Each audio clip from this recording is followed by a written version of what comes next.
Terima kasih Pak Ponijan. Kepada sangga yang saya hormati, terutama Bante Panya, kemudian juga ada Bante Kemadaro yang menjadi ketua panitia, kemudian Pak Desa Nayaka, Bante Sugito, dan serta yang lain-lain, tamu undangan, dan para umat Buddha dari berbagai tempat. Ketika tadi saya masuk, saya melihat banyak bis dengan berbagai nomor polisi yang menunjukkan asal daerah. Ada dari Banyuwangi, dari Blitar, Tulungagung, dan lain sebagainya. Sehingga kemudian saya lalu berpikir, kok bisa ramai seperti ini ya? Acara apa ini? Wah, ini adalah acara pesta Dharma, Dhamma Vagansa. Wah, semua orang dari tempat yang jauh datang. Bahkan dikatakan tadi dari Pekalongan, betul datang. Dari luar negeri datang, betul. Semuanya mereka datang. Dan sebetulnya kenapa mereka datang? Ini yang belum terjawab. Tapi setelah saya renung, apalagi Pak Ponijan barusan tadi menyampaikan bahwa saya sudah biasa kalau ceramah di Surabaya. Bukan sesuatu yang luar biasa. Jadi yang luar biasa siapa ini? Oh, Sangga Pamoka. Ketua sangga kita dalam banyak kesibukan memang tidak sempat untuk ke pelosok-pelosok, ke daerah-daerah, ke Blitar, ke Banyuwangi, ke daerah-daerah yang lain beliau tidak sempat. Tapi ketika beliau sudah sampai di Surabaya dan panitia memberikan kesempatan untuk hadir, sehingga tadi Pak Satimin mengatakan, wah ini jatahnya diambil, jatah pembinaannya oleh Bante Kemadaro, karena kita bisa berkumpul bersama dan kita bisa mendengar nasihat yang disampaikan oleh Bante Panya. Karena itu saya sangat berbahagia atas kehadiran Anda untuk bersama-sama bisa mendengarkan apa yang disampaikan oleh Bante Panya di awal acara kita ini. Ya, baik. Kemudian tadi Pak Po juga menyampaikan bahwa mengumpulkan 4 orang kita ini memang tidak gampang. Itu tadi juga mengulas apa yang disampaikan oleh Bante Kemadaro di dalam sambutannya. Bahwa dimulai dari saya tadi, katanya saya ini ya sulit untuk bisa berkumpul, punya waktu yang sama dengan Bante Panya. Betul, karena kita masing-masing ada kesibukan. Kemudian Pak Po meningkatkan lagi. Lebih sulit lagi adalah Pak Andri Wongso.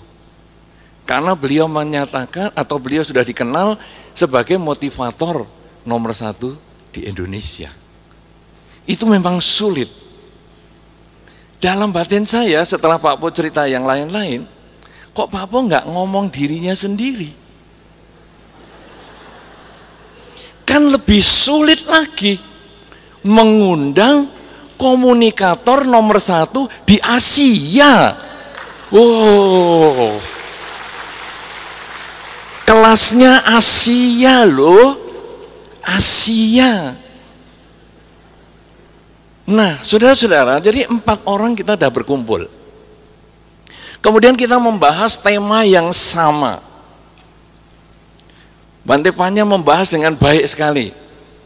85% bahan dari Pak Andri Wongso sudah diambil Bante Panya. Wah, luar biasa. Kenapa? Karena Bante Panya yang ngasih temanya. Ngasih temanya, bahas sendiri. Nah, kita nggak kebagian. Aduh. Ya tapi ya sudah, Pak Andri Wongso dapat 15%. Yang luar biasa Pak Andri Wongso adalah beliau bisa mengubah memberikan makna yang baru. Saya tadi juga mikir, Pak Andri ini mau ngomong apa ya, karena ini kan temanya tentang keserakahan sebagai bom, kemarahan sebagai bom.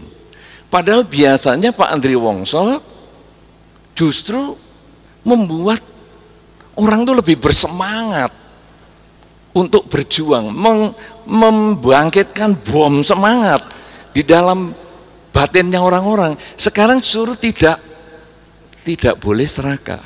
Saya sudah pikir, apa ini yang mau keluar? Ternyata beliau bisa mengubah, yaitu keserakahan itu bukan keserakahan kalau ada yang dipakai untuk yang lain. Tadi dicontohkan dengan contohnya Pak Arief yang sukses tapi juga masih mau berbagi. Memang luar biasa sekali ini ketua kita yang Pak Arief Harsono ini, yang saya pernah satu panggung bersama beliau dan sangat menghargai usaha beliau yang luar biasa, termasuk kisah bersama Nyonya. Hari itu hadir nggak ya Nyonya ya? Diceritakan tentang penggunaan oksigen di dalam kamar. Yang saya bayangkan, wah ini oksigen ini mesti pakai masker.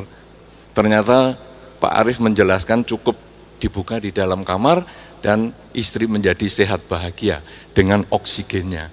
Nah, ini beliau sukses dan berbagi. Itu yang didefinisikan pengertian oleh Pak Andri Wongso dengan baik sekali. Nah, saudara-saudara, Pak Andri Wongso sudah mengambil 15%. Jadi saya kebagian apanya ini? 85% Bante Panya jelaskan sendiri ya. Wah, ini keynote speaker atau narasumber ya. Sekarang 15% diambil, lalu saya tidak ada bagiannya. Cuman tadi saya melihat dua pembicara awal, yang lain-lain selalu menyinggung keserakahan dan kemarahan. Padahal tema kita adalah mewaspadai bom keserakahan, kemarahan untuk menjaga kebahagiaan. Jadi sekarang karena 100% sudah digunakan oleh Bante Panya dan Pak Andri Wongso, maka saya akan menggunakan sisi yang lain, yaitu saya mulai dari kebahagiaan.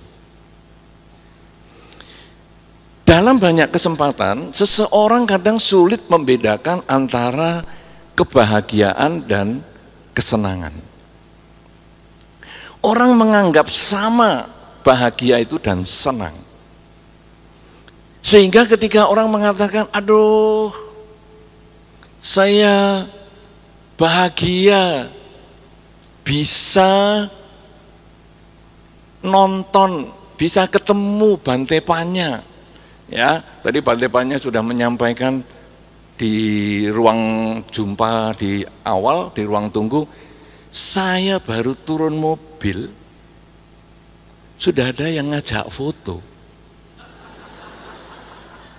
Dalam batin saya, untung Bante tidak melayani. Kalau Bante melayani, semua rombongan pasti kepingin foto sama Bante Panya.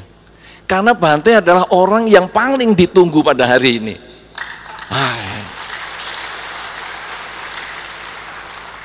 Buktinya saya liwat nggak diajak foto. Kemudian apakah saya lalu timbul marah? Kok Bante Panya diajak, saya enggak ya? Tapi saya bisa memaklumi. Sama dengan Pak Andri Wongso saja mobilnya ditubruk rusak, bisa maklumi, apalagi saya. Cuman nggak ada ijak foto, nggak apa-apa, biarin aja. Hari ini kan bintangnya memang bukan saya, Bante Panya yang bintangnya, sudahlah.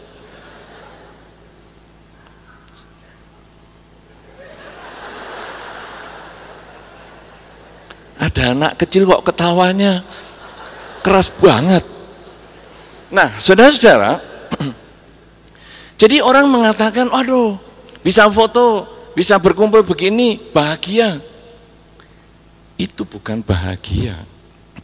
Ketika kita mendapat sesuatu, itu kita hanya senang. Di dunia ini Kalau tadi Bante Panya menjelaskan tentang indria, kepuasan indria, apakah itu ada penglihatan, pendengaran, ya, kemudian ucapan atau rasa dan lain sebagainya. Indria ini adalah tempatnya masuk objek-objek indria. Kalau kita bahagia karena kita mendapat masukan dari indria, kalau kita merasa senang, ya, kita merasa sesuatu yang berubah dalam batin kita karena mendapat objek-objek indria, sebetulnya itu bukan bahagia, tetapi itu senang. Jadi mata melihat layar di belakang ini jelas sekali, layar di samping-samping jelas sekali.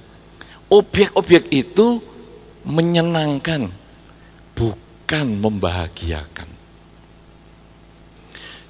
Makhluk yang pertama itu senang kalau mendapat. Jadi misalnya begini saudara, Anda sedang makan, kemudian ada kucing mengeong. Kucing mengeong. Anda bisa nirukan sendiri, kan tadi senam sudah Anda nirukan. Bagaimana kucing mengeong? Persis, bagus.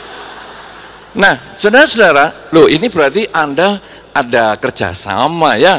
Anda datang bersama-sama kita membangun suasana. Nah, ada kucing mengeong. Backsoundnya, kucing mengeong. Betul. Nah, kemudian kita baru makan. Kita baru makan, kemudian ada kucing mengeong. Lalu dikasih kerupuk. Karena kita ada kerupuk, kita kasih kerupuk. Kucing ini kemudian mendapat kerupuk dan dia hanya senang, bukan bahagia. Senang karena mendapat. Kemudian ikan di kolam atau ikan di akuarium. Ini kalau di Blitar pasti Anda kenal dengan peternakan ikan koi.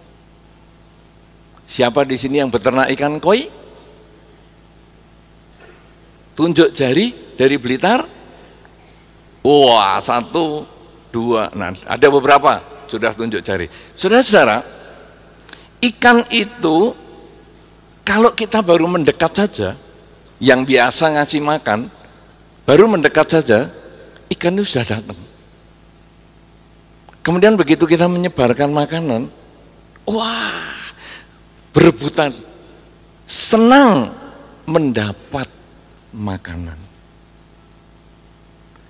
Jadi saudara-saudara, kucing senang mendapat kerupuk, ikan senang mendapat makanan ikan. Kita bagian dari alam, kita juga senang kalau mendapat sesuatu. Misalnya pulang dari acara di Surabaya ini, Anda membawa oleh-oleh, kemudian dikasihkan anak di rumah. Ketika dia mendapat oleh-oleh dari Anda, dia senang. Mendapat itu menimbulkan senang. Belum tema kita, Mas Ian. Dan kita di dalam bekerja, kita bekerja untuk apa? Untuk mencari nafkah, untuk mendapat keuntungan, sehingga begitu mendapat keuntungan, senang. Saya bisa mendapat keuntungan segini 1 bulan, saya bisa mengumpulkan duit segini selama 1 tahun, senang karena mendapat. Nah, saudara-saudara, senang mendapat ini ada berbagai macam hal ya. Nanti senang mendapat uang, senang mendapat kelulusan, kenaikan kelas, senang mendapatkan pasangan hidup, senang mendapatkan keturunan, senang mendapatkan peralatan baru, handphone baru, senang mendapat. Itu definisi senang. Tema kita hari ini adalah berbicara tentang kebahagiaan. bahagia itu bukan karena mendapat. Bahagia itu karena kita mau memberi. Ini sedikit beda manusia dengan kucing. Kalau kucing tadi dikasih kerupuk, dia makan langsung di bawah meja, langsung kriuk-kriuk di situ. Ketika dia kriuk-kriuk di situ, kucing lain datang, kucing garong. Kucing garong ini datang, langsung kucing yang pertama langsung menunjukkan muka jeleknya, kalau perlu mengancam pakai cakarnya. Sampai walaupun disebut kucing garong, dia mundur selangkah demi selangkah demi selangkah, mundur. Kucing tidak mau berbagi karena memang watak kucing. Ikan koi, di sini ada yang punya ikan koi. Tadi saya kan ngomong yang ternak koi, sekarang yang punya ikan koi enggak ada. Oh, ada beberapa. Oke. Saudara-saudara, ikan koi, kalau sekarang Anda bagi ini di kolam ya, kolam koi, kemudian Anda bagi makanan, koi itu akan rebutan. Tetapi tidak pernah berbagi. Rebutan, cep. Terus, saya kasihkan sebelah saya ya. Sebelah saya ini soalnya koinya sudah buta. Sudah katarak, jadi sekarang dia nggak bisa lihat makanannya yang mana. Jadi ini saya kasihkan sebelah saya, terus saya nyari lagi, kasihkan sebelah saya. Saya belum pernah ketemu ikan koi seperti itu. Apakah ada di antara Anda yang pernah lihat seperti itu? Pernah? Tidak ada. Kenapa? Karena memang ini wataknya ikan koi, sama dengan wataknya kucing, sama dengan wataknya yang lain. Saudara-saudara, sekarang kita pasti senang karena mendapat. Siapa di antara Anda tidak senang kalau dapat duit? Ngomong. Kalau saya dapat duit senang, namanya serakah Bante, saya enggak mau, ini kan bom.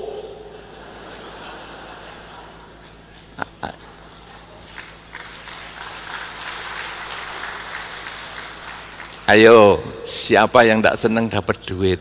Ngomong serakah.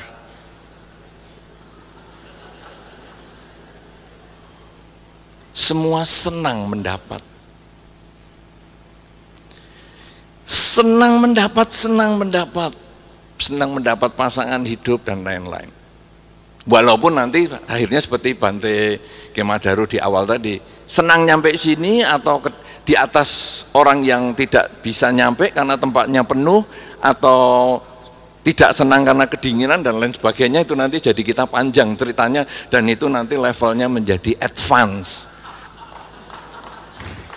Dan maaf, untuk level advance saya ndak bisa, bukan bidang saya.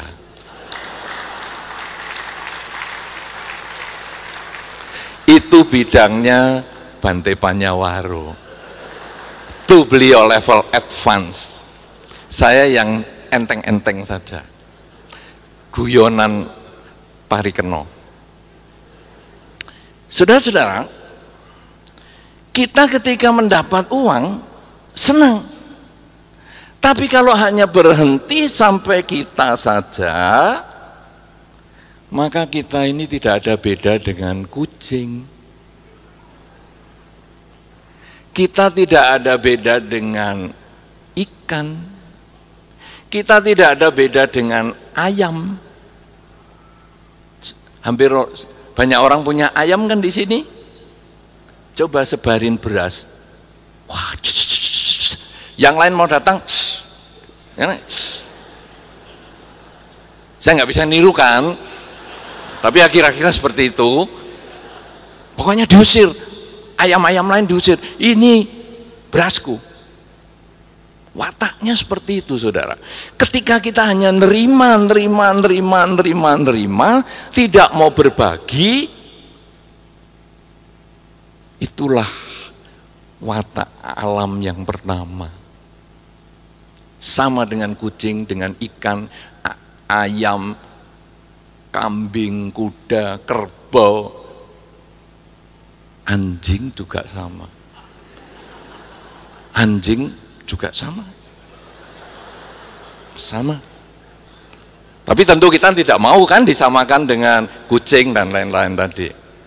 Nah, saudara-saudara, karena itu ada watak yang kedua yang jauh lebih baik.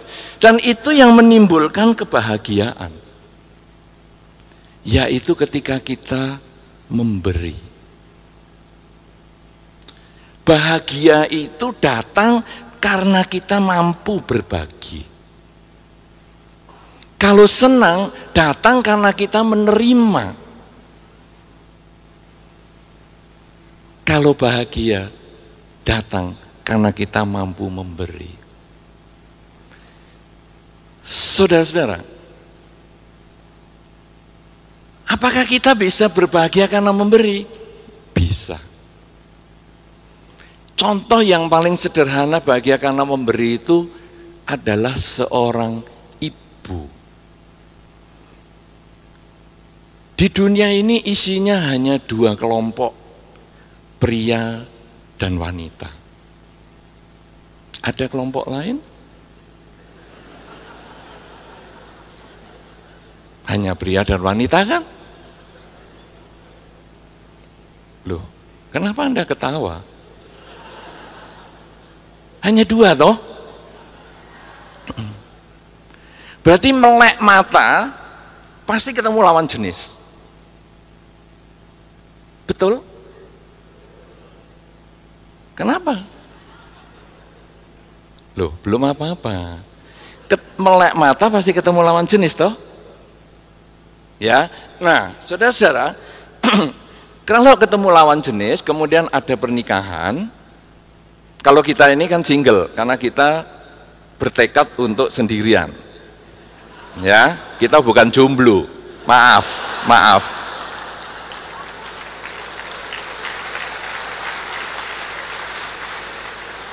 Jomblo itu keadaan, nasib. Nah, tadi kan cerita nasib, Hong Sui dan sebagainya, nah, memang itu bidang saya. Jomblo itu nasib. Sudah usaha keras, belum ketemu. Kalau kita ini keputusan pribadi, cita-cita single.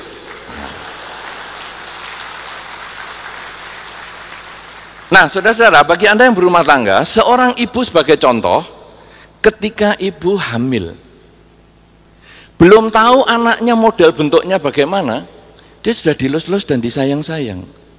Bagong,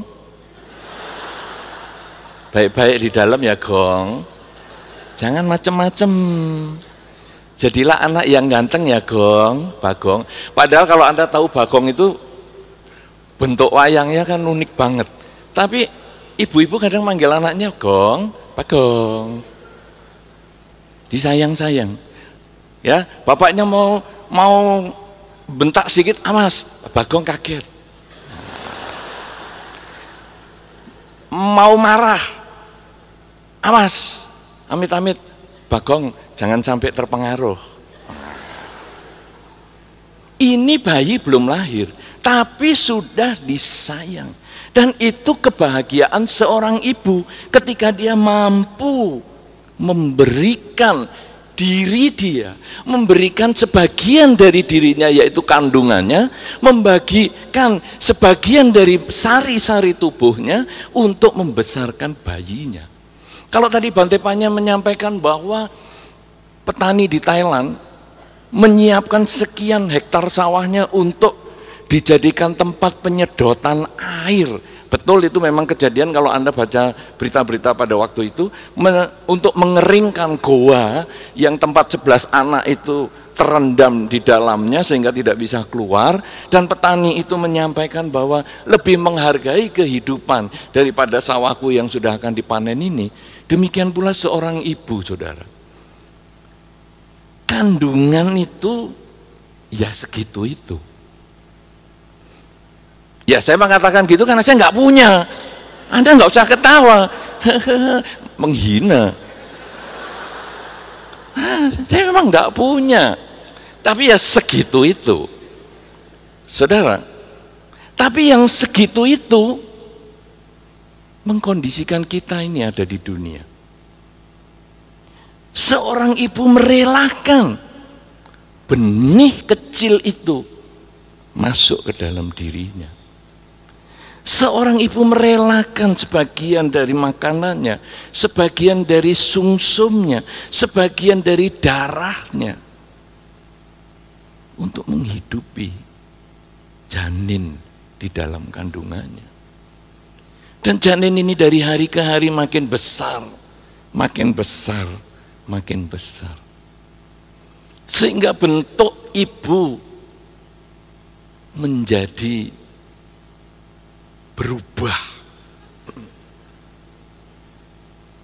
berubah bentuknya, bertambah berat badannya. Karena kadang-kadang sang bayi ini pun menjadi alasan, aku mau duren montong. Kamu jangan, oh bukan aku maksudnya, si Bagong. Nanti Bagong ngileran loh. Ya udah, carikan duren montong. Sehingga makan duren, ya badannya makin besar. Nah, saudara-saudara, si ibu ini tetap merawat. Sampai lahir anaknya betul-betul mirip Bagong. Saya tidak tahu kenapa ibu suka manggil Bagong. Kenapa enggak manggil Arjuno? Kalau manggil Arjuno kan ganteng. Nah ini manggilnya Bagong, sungguhan bentuknya kayak Bagong. Wah, bentuknya unik. Tapi seorang ibu tetap menyayangi, tetap disayang. Walaupun si Bagong ini belum ada jasanya apa-apa, dia tetap sayang. Dirawat dengan baik. Menggendong anaknya juga dengan sungguh-sungguh. Bukan kalau ditonton, digendong begini. Kalau nggak ditonton, enggak. Karena sudah ingat ceramahnya Bante Panya tadi di 85%, jangan berbohong, jangan pura-pura, jangan nipu. Jadi gendongnya nggak nipu sungguhan. Udah 85% beliau. Saya cuman kebagian 0. Saudara-saudara, ini ibu bahagia karena memberi. Dan ketika anaknya menjadi lebih besar, digendong, dirawat, kemudian tambah besar, bisa dituntun jalan. Nuntun jalan aja itu sakitnya punggungnya, saya bayangkan kok kuat ya perempuan itu jongkok, berdiri, jongkok, berdiri. Aduh, kalau laki-laki sudah patah punggungnya. Untung kalau senam AW tadi, wah, punggungnya pasti kuat. Ya, wah. Punggung pasti mantap. Jadi nanti bapak-bapak yang senam AW lakukan sambil momong anaknya atau cucunya. Ya. Nah, saudara-saudara, kemudian anak ini makin dewasa dirawat terus. Dan ibunya akan selalu sayang. Kalau anak marah misalnya dibangunkan pagi mau sekolah, ibu ini tetap berbagi. Dia tetap mau memberi. Besok tetap dibangunkan lagi. Walaupun anaknya sambil mecucu, metutut, ngomel-ngomel, ibu ini om saya dibangunkan jam segini, ya sekolah toh nak, sekolah. Tapi ibu ini selalu memaafkan. Nah ini adalah contoh bahwa memberi sebagai satu bentuk kebahagiaan itu bisa kita lakukan. Itu bukan khayalan, bukan ngarang-ngarang.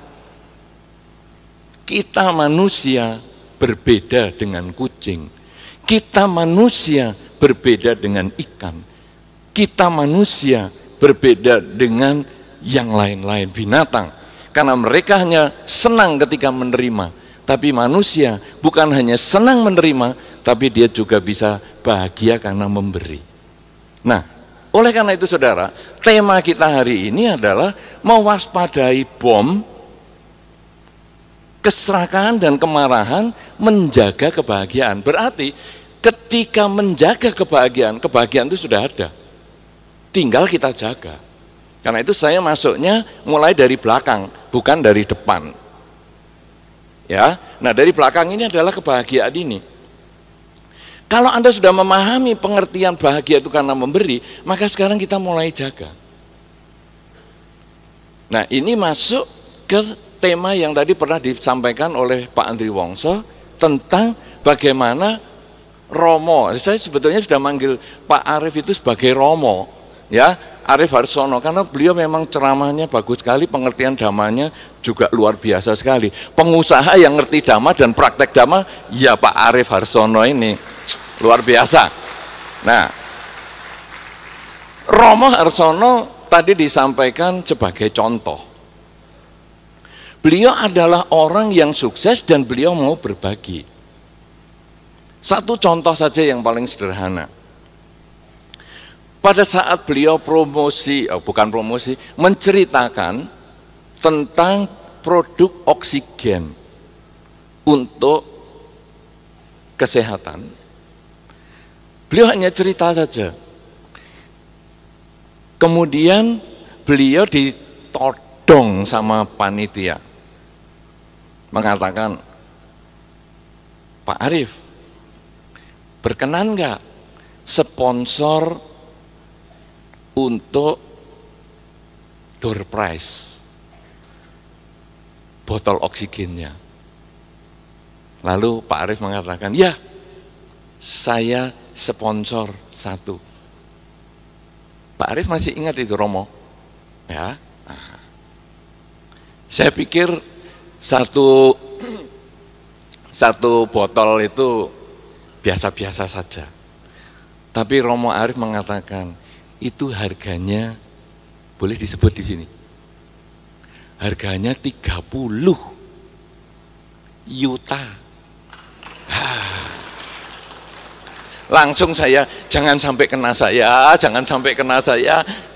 Door prize-nya, kenapa? Enggak kuat nyonggonya. Itu butuh orang yang karma baiknya besar sekali baru bisa dapat yang 30 itu. Satu botolnya saja loh. Botolnya itu 30. Belum nanti ngopeni ngisi oksigennya. Tapi beliau di situ jelas menunjukkan beliau mau berbagi.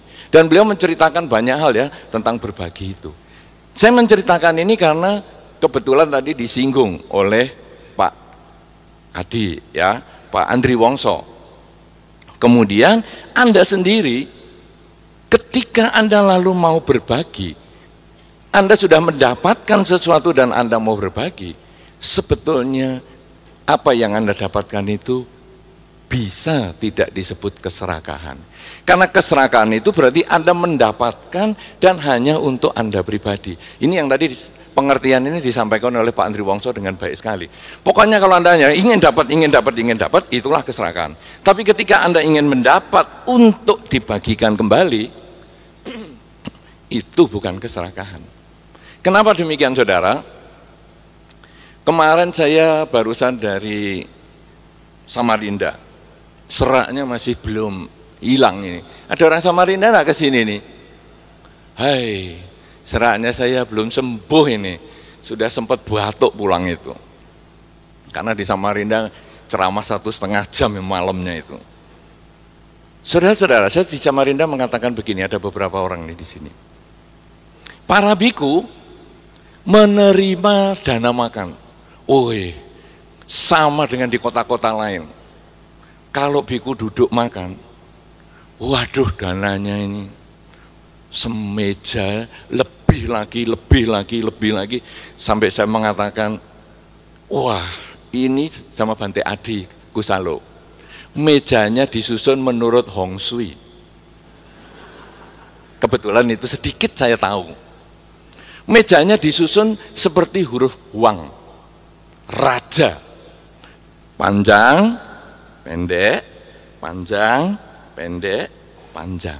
Uang tidur. Gitu? Ya, Romo Arif, betul toh? Garis panjang, garis panjang, garis. Jadi kalau ditulis ya 3 garis begini ya. Ya, ada 1, 2, 3, 4. Saya ngomong sama Bante Adi, ini gara-gara mejanya disusun berarti hurufnya raja, uang. Jadi makanan full dari pojok sampai pojok. Kita terima semua, terima semua, terima semua, terima semua. Tapi apakah kita makan semua? Apakah terus kita bawa pulang?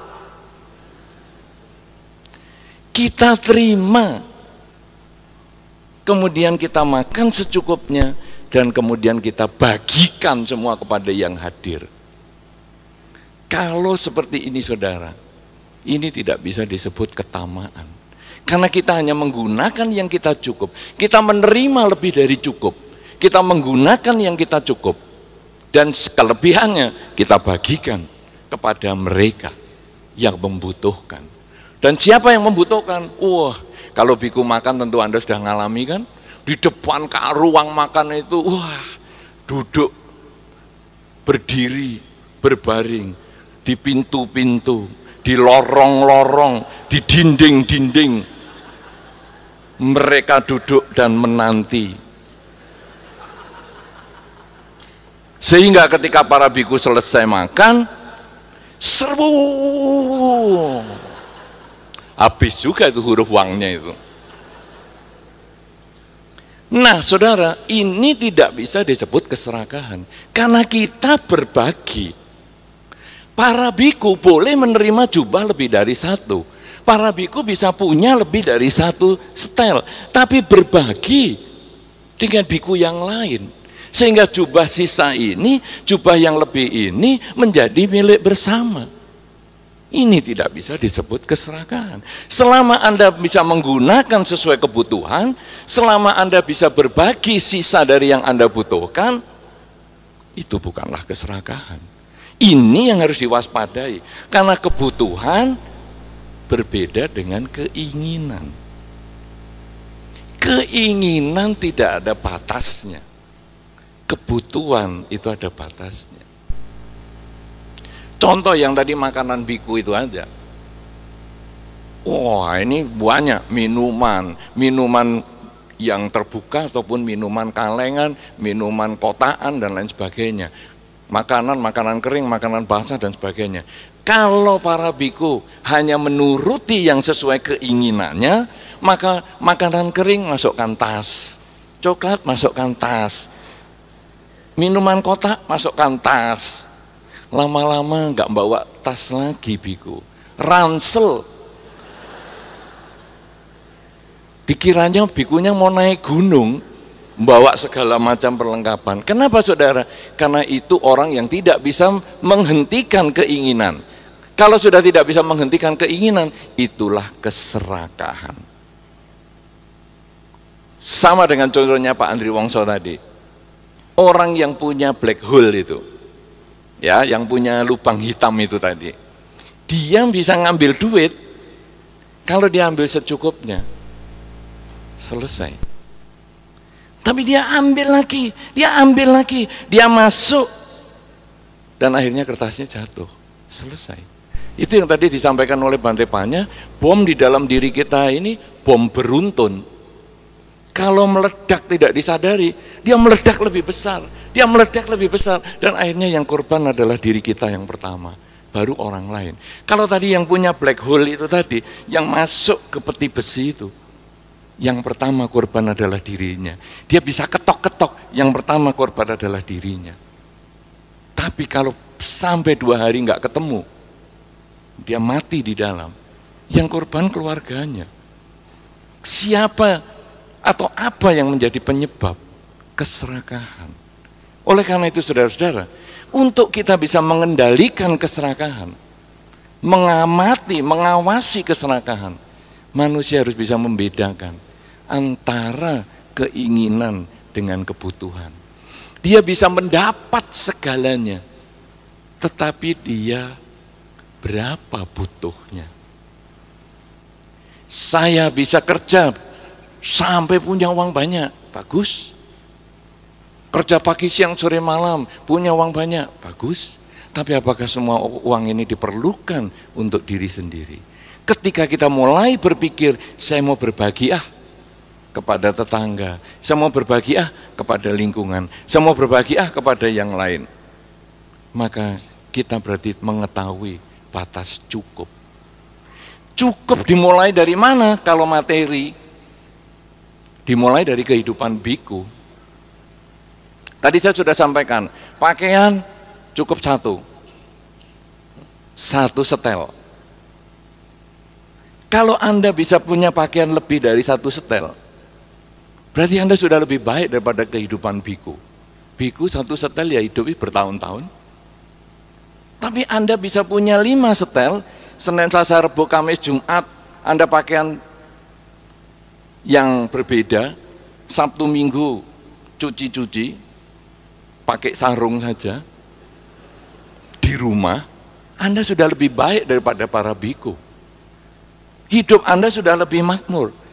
Tapi kalau Anda masih pengen punya pakaian lebih banyak, maka Anda harus tanya, cukupku sampai berapa?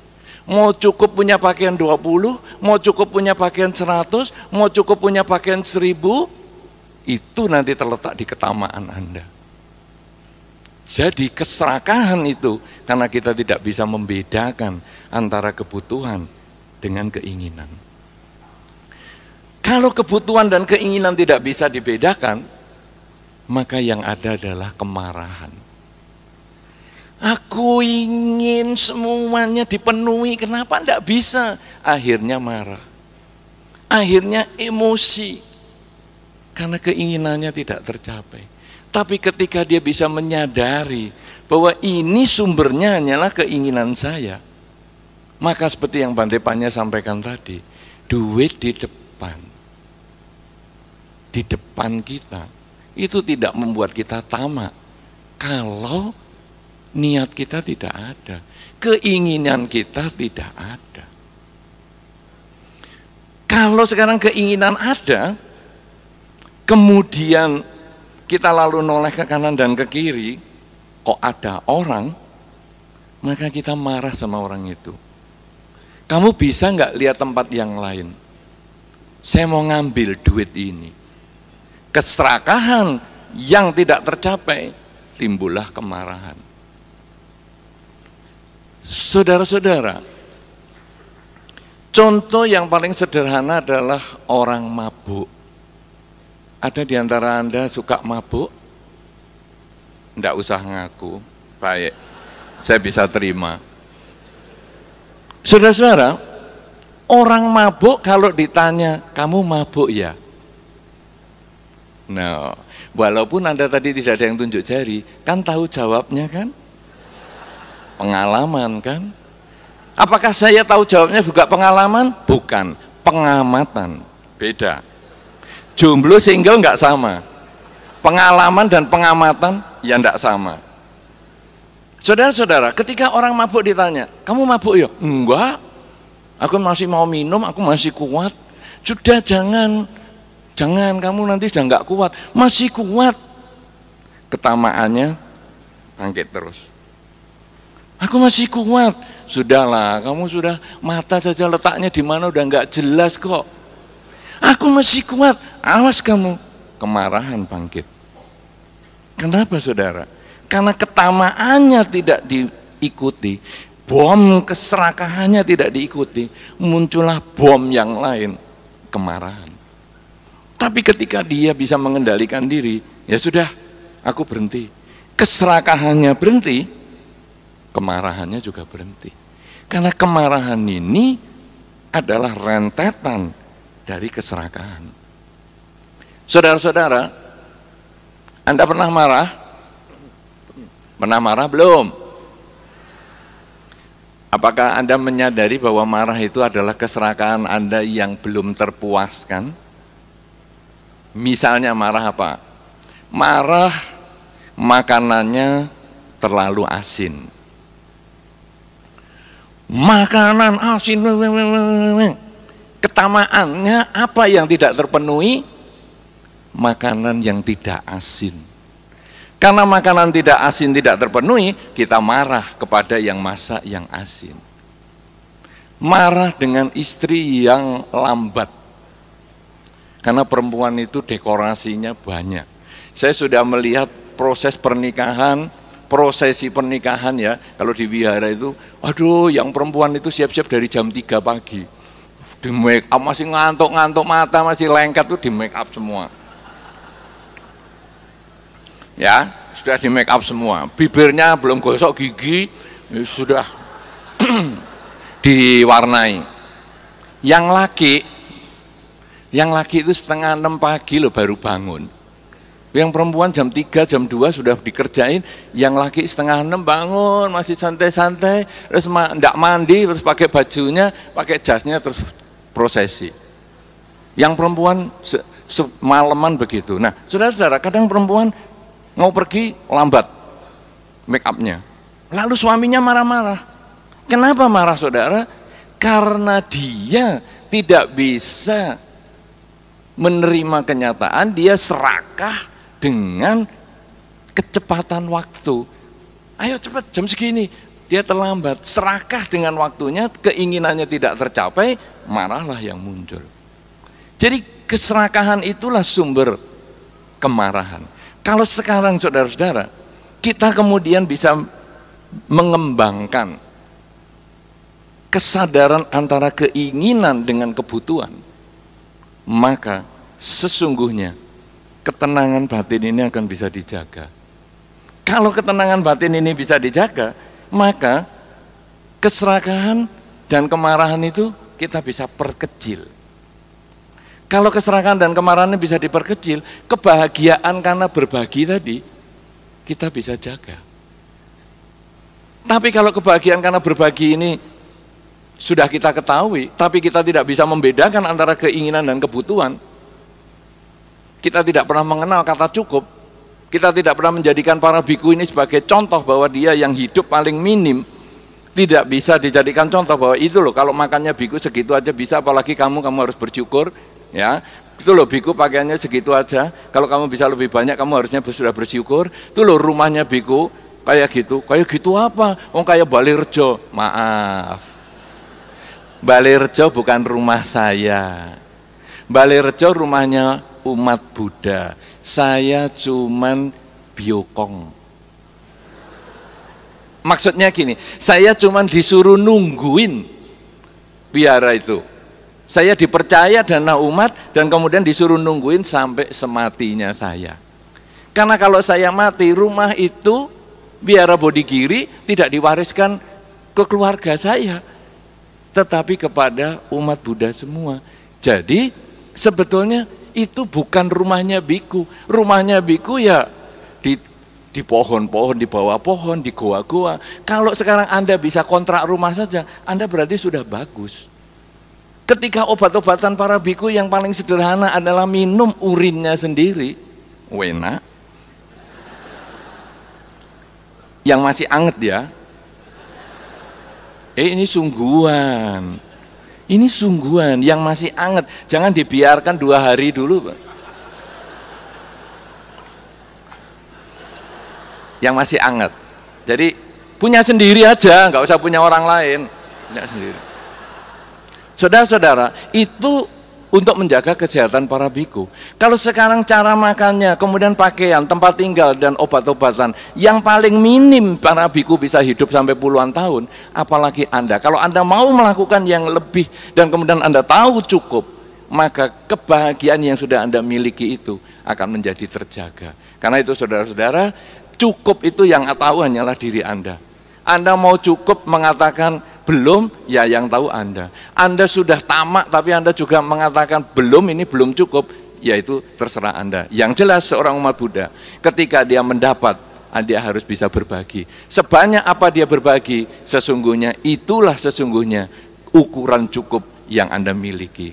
Oleh karena itu saudara-saudara, mudah-mudahan apa yang saya sampaikan di atas yang 100% sudah dibahas oleh Bante Panya dan Pak Andri Wongso, mudah-mudahan ini memberikan manfaat untuk Anda dan mengantar Anda menuju ke diskusi yang lebih hebat lagi oleh komunikator kita nomor 1 di Asia, yaitu Pak Ponijan. Terima kasih, semoga berbahagia.